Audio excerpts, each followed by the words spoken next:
दूसरा मुश्किल सवाल वो ये है, ये कहते हैं कि साहब ऐसा है कि जब प्रचार हो रहा था तो लोग कह रहे थे कि हम वो वापस जंगल राज नहीं लाना चाहते, ये कह रहे थे लोग। हाँ, मतलब कि वो देखिए, वो तो शुरू से कभी भी केवल जंगल राज मतलब कि और परिवारवाद।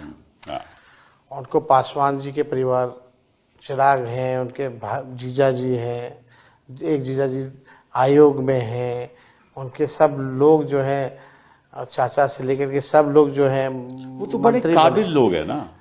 वो तो मांझी जी के परिवार। इंटरेस्टिंगली आपको हम बता देते हैं, अभी ओथ हुआ बिहार में मंत्रियों का, जो ना एमएलसी है ना एमएलए है, वो ओथ ले रहा है। भाई वो कौन है? तो उपेंद्र कुशवाहा जी का बेटा है।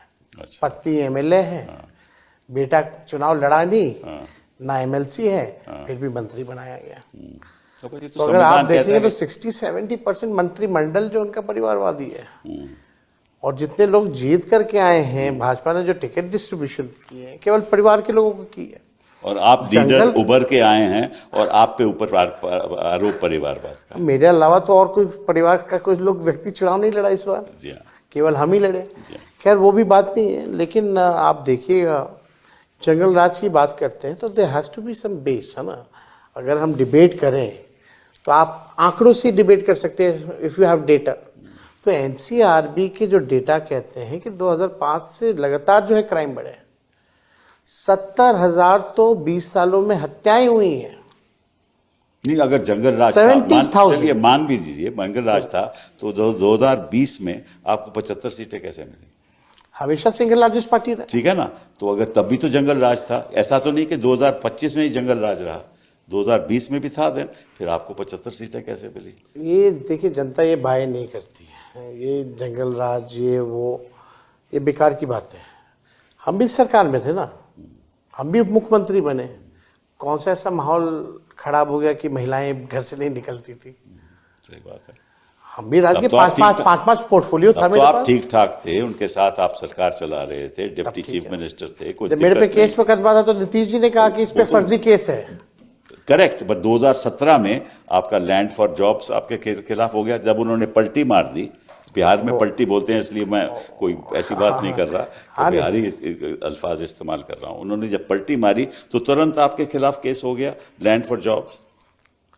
फिर कोई उसके बाद कुछ नहीं हुआ। एक बार दोबारा जब हुआ तो फिर वही केस पे कोर्ट कहने लगा कि आप आइए, आप हाजिरी भरिए, जब चुनाव था। ये तीनों केसेस इंक्वायर्ड होकर के क्लोज हो चुके हैं, फिर भी बार बार ये किया जा रहा है।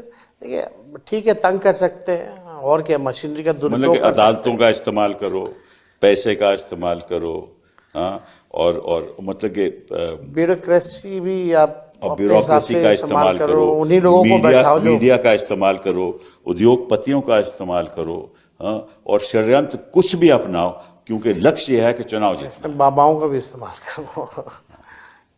जितने इनके जो लोग हैं वो भी नहीं छोड़ते ना ये। जी हाँ। खैर, इनका अपना काम है, तानाशाही ठीक है, कुछ देर और चलेगी, लेकिन ये हमेशा चलने वाला नहीं है। और हम जैसे नौजवानों को जो है खड़े रहना पड़ेगा। इनके डराने धमकाने से डरना नहीं होगा, इनके लालच देने पे हम लोगों को लालची नहीं बनना पड़ेगा, बल्कि हम लोगों की जिम्मेवारी है इस देश के लोकतंत्र और संविधान की रक्षा करने के लिए।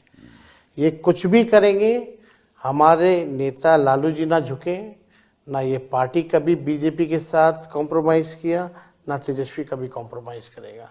हम लोग लड़ने वाले लोग हैं, जीतता वही है जो लड़ता है।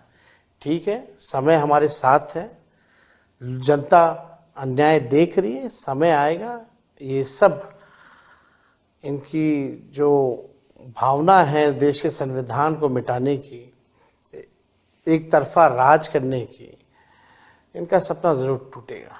इसी बात से हम आपसे बड़ा शुक्रगुजार हैं कि आप हमारे शो पे आए। बहुत बहुत धन्यवाद। शुक्रिया।